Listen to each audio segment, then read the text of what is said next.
Emotional healing is not about forgetting. It's not about letting go in the simplistic sense that people often suggest. And it's definitely not about suppressing your emotions or pretending everything is fine. True healing is a profound and intimate process, one that very few people genuinely understand. In this video, we're going to unveil the hidden truths about this inner journey, truths that no one seems to talk about. Carl Jung, one of the most influential figures in psychology, once said, "What you resist not only persists, it dominates you, but what you accept transforms you." And that's the foundation of real healing.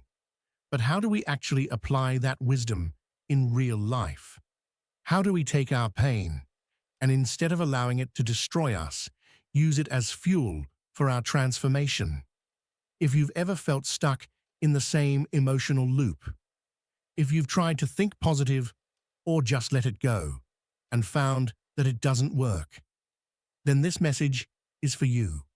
Stay with us until the end, because we're going to reveal the most important step in the healing journey, the one that most people overlook entirely. Let's begin with this hard truth.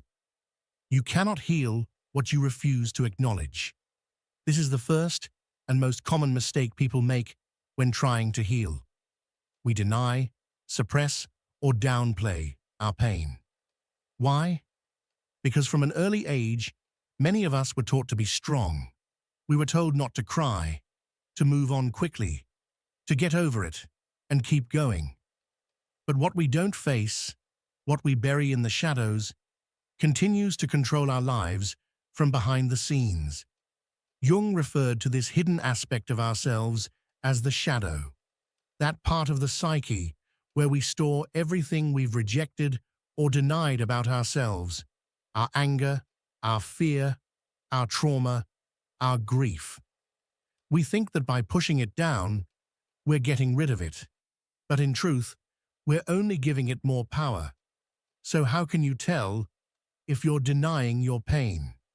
You overreact to small things and don't understand why. You avoid thinking about certain memories because they make you uncomfortable or bring emotional pain. You feel a constant emptiness, a void you can't explain. You find yourself repeating the same destructive patterns in relationships, in your career, in your choices. You sabotage your own happiness without knowing why. Here's the simple yet uncomfortable key. You have to be willing to look within. You must stop distracting yourself with work, social media, entertainment, or superficial connections. You must stop numbing the discomfort and instead turn inward, even if what you find there isn't pretty. Carl Jung said, "Until you make the unconscious conscious, it will direct your life, and you will call it fate." This means that if we don't dig deep to identify the origin of our suffering, we are doomed to repeat the same cycles again and again. Why do some people end up in toxic relationships over and over? Why do others keep destroying their own chances of success? Because the wounds that created those patterns were never acknowledged. Unconscious beliefs are running the show. A powerful exercise you can try right now is unfiltered writing. Take a pen and paper and answer these questions honestly. What experiences from my past still hurt? What negative patterns keep repeating in my life? What emotions do I avoid feeling?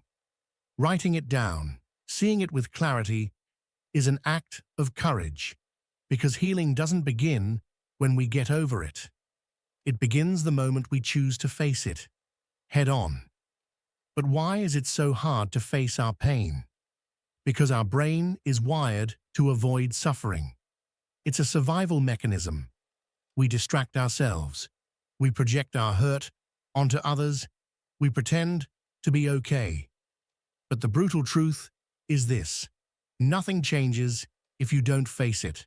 Nothing heals if you keep running.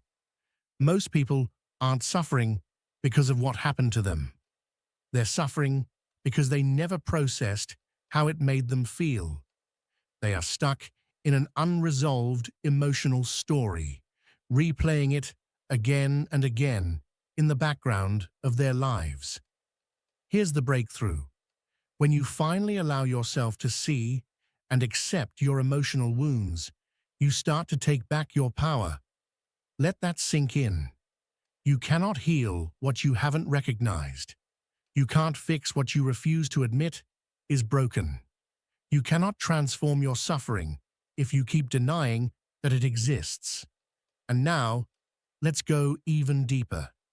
Because here comes a truth that will forever shift your understanding of healing. Pain doesn't disappear. It transforms. We've been told that time heals everything, that if you ignore your pain long enough, it will eventually go away, that if you just move on, the past will stop haunting you.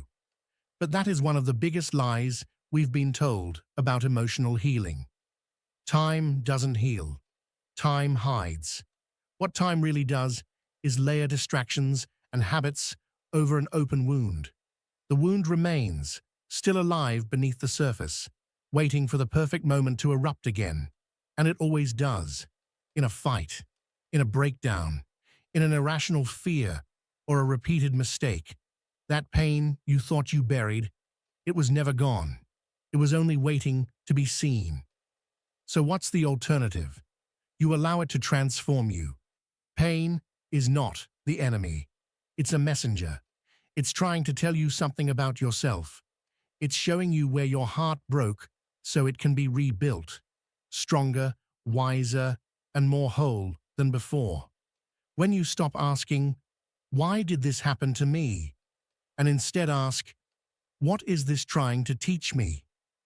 you begin the true path to healing. The goal isn't to never feel pain again. The goal is to learn from it, to grow through it, and to become someone new because of it. Emotional healing is not a straight line. It's not instant. It's not easy, but it's real, and it's worth it. So if you're watching this and something inside you is stirring, if you feel like there's something within you that's been waiting to heal, then maybe this is your moment. Not to run, not to hide, but to begin. The journey of healing begins with truth. The truth about what you feel, the truth about what you've been through, and the truth about who you're becoming. And that, perhaps, is the most powerful transformation of all. Carl Jung saw it in a completely different way. Pain never truly disappears. It only changes form. It transforms into whatever you allow it to become. And this is where most people go wrong. If you don't take control of your emotional process, your pain will morph into resentment, fear, suppressed anger, into destructive patterns that keep repeating in your life over and over again. But if you learn how to use it, if you truly face it and process it, your pain can turn into something completely different, into wisdom, strength, and growth. Pain is energy. Use it, or it will consume you. Imagine suffering like fire. It can burn you and destroy everything in its path. Or it can forge you into a stronger version of yourself. The difference doesn't lie in the fire, but in how you use it. Think of two people who went through the same traumatic experience. For example, two people who were betrayed by someone they trusted. One of them lets the pain consume them. They become cold, distrusting, incapable of opening up to anyone new. The other, on the other hand, uses the betrayal as a lesson. They learn to read people better, become emotionally stronger, but without losing their ability to love. What changed? The experience was the same, but the way each person chose to transform it was different. The key is not to eliminate the pain, but to decide what you're going to turn it into. The mistake is trying to forget, and that's where most people fail. Most think healing means forgetting, but that's impossible. Your mind doesn't work like that. You can't erase the past. You can't delete painful memories as if they never happened. Trying to forget is like sweeping trash under the rug. You don't see it, but it's still there, rotting, and sooner or later, it spills out into your life. The problem isn't remembering what happened. The problem is the story you tell yourself about it. If every time you think of your past, you feel hate, guilt, or resentment, then your wound is still open. But if you see it as a trial that forged you, if you reinterpret it as the fire that made you stronger, then you begin to turn your suffering into something useful. Exercise. How to transform your pain into growth. If you truly want to heal at the root and turn your pain into strength, do this exercise. Write down your deepest wound. Don't be afraid. Write it with brutal honesty. What marked you the most? What's that wound that still hurts when you remember it? Acknowledge how it's influenced your life. Don't ignore it. How has it affected the way you think, the way you act, the way you love?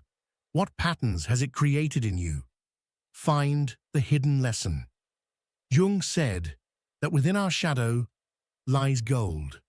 Ask yourself, what abilities did you develop from going through that? How has it made you stronger? What can you learn from that experience? Rewrite the story from a new perspective, not as a victim, but as someone who grew because of what they lived. Instead of seeing that experience as a curse, see it as a challenge you overcame. Use your story for something positive. Share what you learned. Help others. Apply the wisdom you gained to improve your life. The power of accepting pain as part of the process. This is where many people get stuck. They think healing means never feeling pain again. And when they realize that it still hurts, they believe they've failed. But healing doesn't mean the pain goes away completely. It means it no longer controls you. It means you can look back without getting trapped, that you can remember without reliving the suffering, that what happened no longer defines who you are today. Healing is a process, not a destination. Healing is not a magic button. It's not a final point. It's a journey. And on that path, there will be days when you feel like you've made huge progress and others when you feel like you've gone backwards. And that's okay. What matters is to keep moving forward. And in the next part, we'll talk about something fundamental. How what you don't heal shows up in all your relationships without you even realizing it. Your emotional wound shows up in your relationships. Emotional wounds don't live in the past. They're not scars from a story that already ended. They're still alive, breathing inside of you, showing up in every interaction, in every bond you form with others. Carl Jung said that what we don't make conscious manifests in our lives as fate. In other words, what we don't heal, we repeat. And the worst part is, we repeat it without realizing it. Look at your relationships. Look at how you love, at how you connect with others, at how you respond to affection or rejection. That's where your wounds are. That's where your traumas hide, disguised as your personality. If you don't heal, you'll love from the wound, not from freedom. If you were abandoned at some point in your life, if someone left you when you needed them most, chances are you now live in fear of abandonment. And that fear becomes a lens through which you see all your relationships. Maybe you become dependent, clinging to people out of fear they'll leave. Or maybe you become distant, avoiding attachment at all costs so you won't suffer again. Maybe you need constant proof of love, because deep down, you don't believe someone could stay without a reason to go. None of that is love. It's just fear, disguised as need. It's your wound speaking, without you even knowing it. Childhood wounds turn into adult problems. Jung spoke of the wounded child within all of us. That child is still there, inside of you, asking for what it never received, searching in others for what it was denied. If you were ignored as a child, today you might feel invisible in your relationships. If you were constantly criticized, you may now be extremely sensitive to others' opinions. If the love you received was conditional, today you might feel like you have to earn love to be worthy of it. These wounds don't stay in childhood. They bleed into every relationship, every decision, every expectation you place on others. Why does the same thing always happen to you? Surely you've asked yourself that. I always end up with people who treat me badly. I always get betrayed. I always get disappointed. This isn't a coincidence. You don't attract what you want. You attract what you believe you deserve. If deep down you feel unworthy, you'll unconsciously surround yourself with people who reinforce that belief. Not because you choose them, but because it's the pattern you're familiar with. It's the emotional language you were programmed in. Self-sabotage is what happens when you run from what you say you want. Jung also spoke about the shadow, that part of ourselves we repress and that ends up controlling us. It's key. Sometimes we say we want a healthy relationship, but when someone treats us well, we feel uncomfortable. It seems boring. We pull away without knowing why. Why? Because our shadow is attached to the opposite. Because healthy love doesn't activate our wounds, and without our wounds, we don't know who we are. This is why many people end up sabotaging what they want most. Because healing hurts more than repeating the same pattern. Exercise. Discover how your wound affects your relationships. If you really want to heal from the root, you need to ask yourself uncomfortable questions. First, think about the relationship that hurt you the most. What affected you the most in that relationship? What pattern repeated in it that you had already seen before? Second, analyze how you react in relationships. Do you tend to distance yourself when someone gets too close? Do you need constant validation to feel safe? Are you afraid people will leave, even without a real reason? Third, recognize the wound behind that. Where does that fear come from? At what moment in your life did you learn that love was unsafe, that people leave, that you were not enough? Fourth, reprogram your mind. Change the story you tell yourself about who you are. If you grew up feeling invisible, tell yourself you deserve to be seen. If you grew up feeling abandoned, remind yourself that love doesn't always leave. This process isn't instant, but it's the only way to stop repeating patterns. The key to healing is to take responsibility.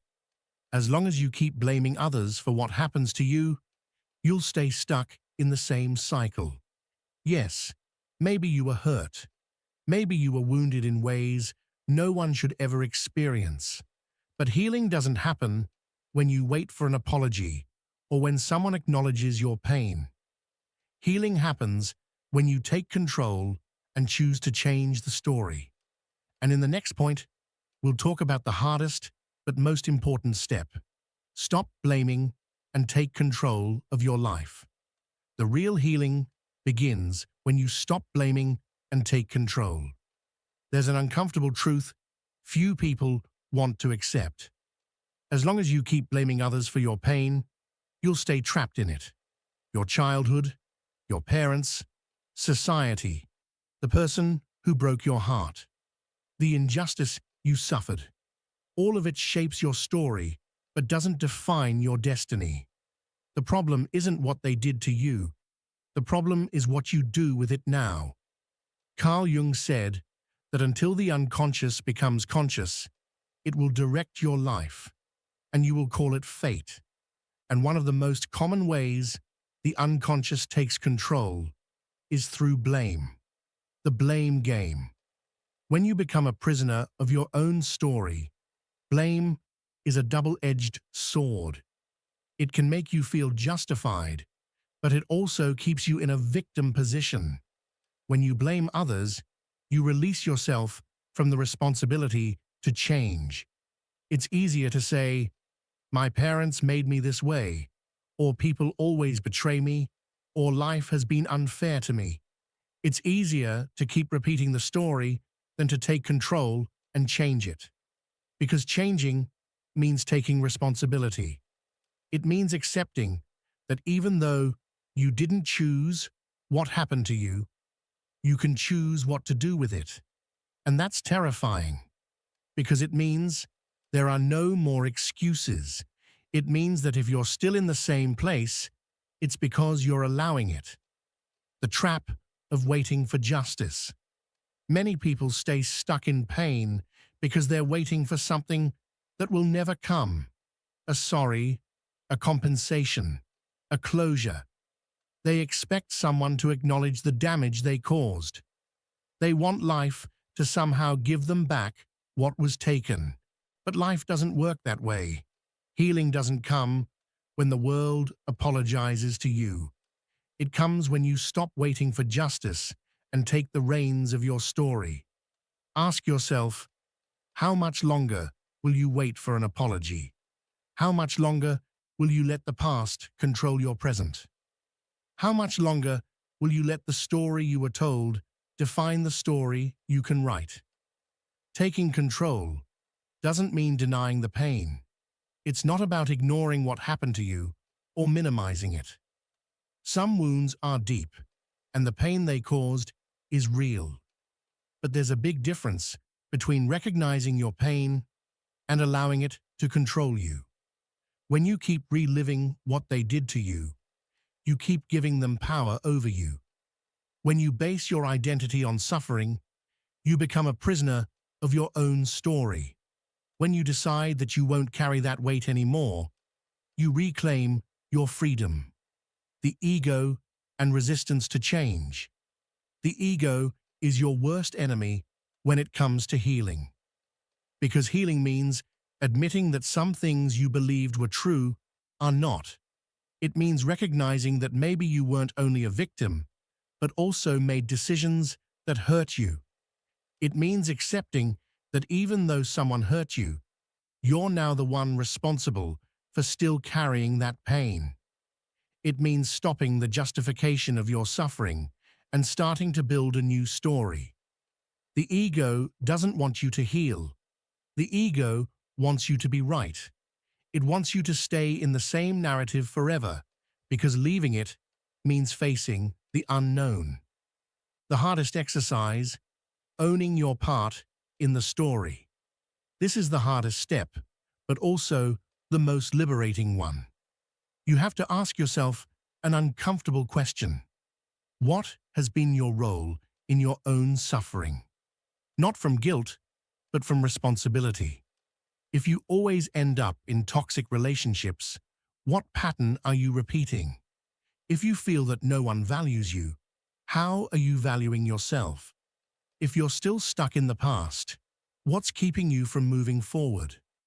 Most people run from this question because they'd rather hold on to the story that they are victims. But true healing happens when you stop seeing the past as a sentence and start seeing it as a lesson. The key, responsibility, is the door to freedom. You can't change what happened to you. You can't change the people who hurt you. But you can change what you do with it. You can keep suffering, or you can learn. You can keep waiting for things to change, or you can start changing them yourself. You can stay stuck in the past, or you can start building the future you deserve. The day you stop blaming and start taking control will be the day you truly begin to heal. And in the last point, we'll talk about the final transformation. Healing isn't about becoming who you were. It's about becoming someone stronger. Many people believe that healing means going back to the person they were before the pain, before the betrayal, before the abandonment, before the disappointment. But that person no longer exists, and holding on to the idea of recovering them only keeps you trapped in an illusion. Healing is not a process of restoration, but of transformation. It's not about going back. It's about moving forward with everything you've learned. Carl Jung said, "There is no awakening of consciousness without pain. Every wound, every loss, every difficult experience is an opportunity to evolve." The problem is, many want to heal without changing. Resistance to change, when pain becomes your identity. Here's the uncomfortable truth.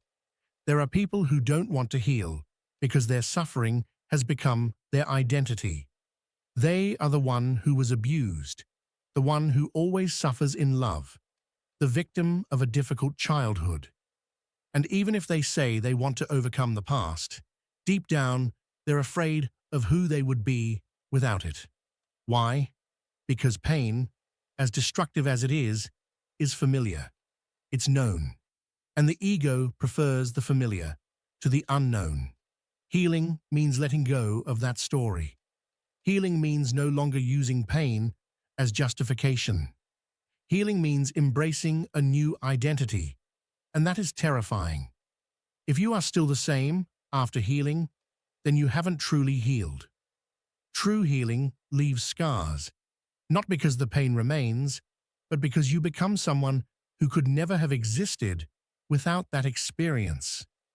The people who have truly healed don't say, "I want to go back to who I was."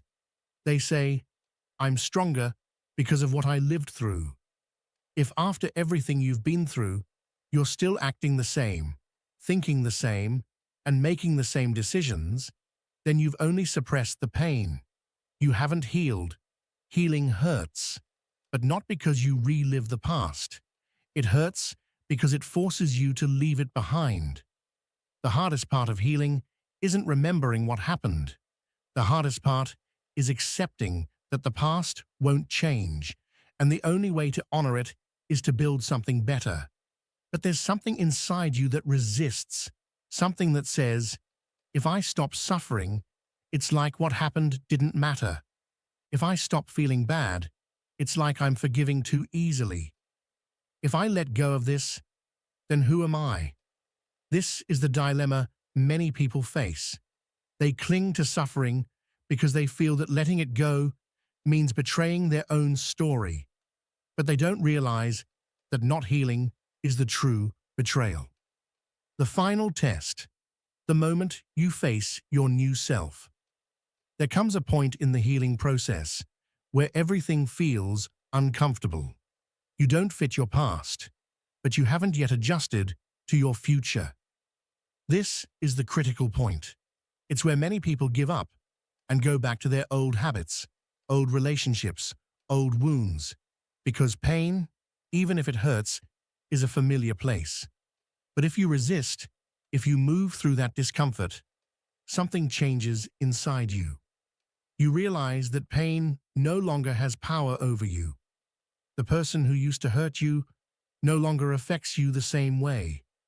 The situation that once broke you now feels like a distant memory. The wound that used to define your life is now just part of your story, not your identity. The true sign of healing, your new perspective. How do you know you've truly healed? 1. You no longer seek revenge or justice, not because what happened was okay, but because your energy is worth more. 2. You stop identifying with the pain. You no longer say, "I'm a wounded person," but instead, "I'm someone who has overcome a lot." 3. You make different decisions. You don't repeat the same patterns. You don't keep attracting the same situations. 4. You find peace in uncertainty. You stop obsessing over what could have been and focus on what you can build. Healing doesn't mean forgetting. It doesn't mean minimizing what you lived through. Healing means becoming someone so strong that none of that can define you anymore. The final question: what are you going to do with your story? This is where many people fail in the healing process. They don't use their story for something greater. Carl Jung believed that true transformation doesn't come from comfort or ease. It begins the moment you take your deepest pain and choose to turn it into something with meaning. That raw wound, that heartbreak, that darkness you thought would destroy you, can actually become the very material that forges your greatest strength. Some people take their suffering and turn it into breathtaking art. Others use it to heal those walking the same path they once walked alone. And there are those who harness that pain to build a life so fulfilling, so authentic, that it could only have emerged from the ashes of what once broke them. Pain, at its core, is just energy. And like all energy, it demands to be used. You decide whether to use that energy to tear yourself apart, or to create something that never could have existed without it. Healing is the most radical act of rebellion against everything that tried to destroy you. It's a declaration that says, you didn't win. It's choosing to rise when everything inside of you has been shattered. And no, don't aim to return to who you were before the pain. That version of you no longer exists, and perhaps they weren't meant to. The goal isn't to go back. The goal is to become someone entirely new, someone wiser, stronger, deeper. Someone who carries the scars not as signs of defeat, but as proof of their strength, as reminders of the battles they've faced and survived. Healing is not forgetting. Healing is not pretending it didn't happen. Healing is transformation. It's alchemy. It's the slow, deliberate process of turning every wound into wisdom. Every scar you've earned had a purpose. Every moment you stood face to face with your shadow, you grew. You're not the same person who once broke. You are the one who endured, the one who refused to stay down, the one who kept going when it would have been easier to give up. Pain does not define your future. What defines your destiny is what you choose to do with that pain. And today, you are given a choice. You can keep running from it, blaming others, repeating the same old story. Or you can stop, breathe, turn inward, and decide that today is the day you take full ownership of your healing. You are not powerless. You never were. Today is the day you rise from the ruins. Today is the day you decide, I will no longer be a prisoner of my past. I will use it to shape the future I truly deserve. In the comments, write, I transform my pain into power. Let it be your commitment, your promise to yourself and to the world. And if you've made it this far, it's because something inside you is ready for change, ready for a life you don't have to run from. A life of purpose, peace, and personal truth. But this is just the beginning. Click on the next video. It will leave you speechless and take you even deeper on this journey of transformation. Subscribe and turn on notifications so you don't miss the content that can actually shift your entire perspective. Your life can change. Your healing is possible. We'll see you in the next video.